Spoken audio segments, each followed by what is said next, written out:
This is another picture that I've done on paper in response to Psalm 14, and I started it on the 8th of November. It's quite formless, everything seems to blend into each other, quite fluid. Can't decide if I like it. There's lots of green and yellow, which ends up looking like water and fluidity. The text of the psalm starts with, "The fool has said in his heart, there is no God," which reminded me of the fool in the tarot cards, which could relate to this jumping figure here that looks very happy, with a blindfold that slipped off his eyes. The fool relates to Alpha, Aleph in the Kabbalah, also the ox, and the colours correlate with the image too. The word fool in Latin comes from follis, which relates to bellows and air and breath. It says the fool has said in his heart there is no God, so I like the idea of the heart being a place of thinking and speaking. At the top of the image is this, what looks like a three-pronged plant. On the left-hand side is a person and they're speaking, it's like purple coming out of their mouth.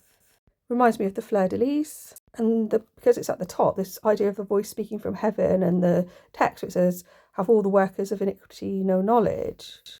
Because to the far left of that is this symbol again, which looks like the top half of an ankh, also like the yoni symbol, which looks to me that it's got like a serpent around the left-hand side, and then what looks a bit like a fox on the right-hand side looking into this void of female anatomy. So I thought of the fox as possibly related to the summer triangle and Vulpecula, I can't pronounce that, but that there's this idea of having no knowledge of what this sacred symbolism represents. So they eat up my people as they eat bread, bread being a representation of the female, the bread bun, the letter T, but not making offerings to the feminine.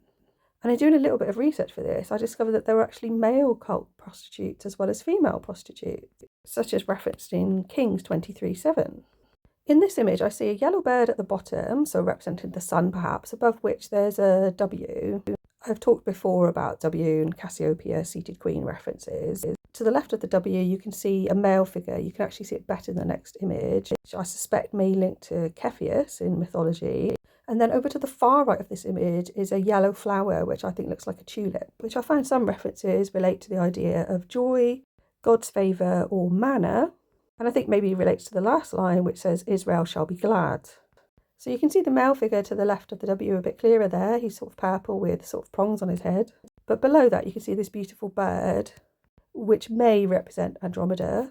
Then right at the bottom is this sort of dog-like figure, but with a yellow body, which reminded me a bit of like the Yellow Submarine from like the Beatles song. On top of which are two figures. There's one I think is a female because she's got lipstick on and pink hair, and then a male with his arms outstretched, possibly relating to Orion. There's a yellow star in Canis Major called Wezen or Wezen, which relates to bow and arrow in mythology. Sorry for the waffling, I'm a bit feverish again.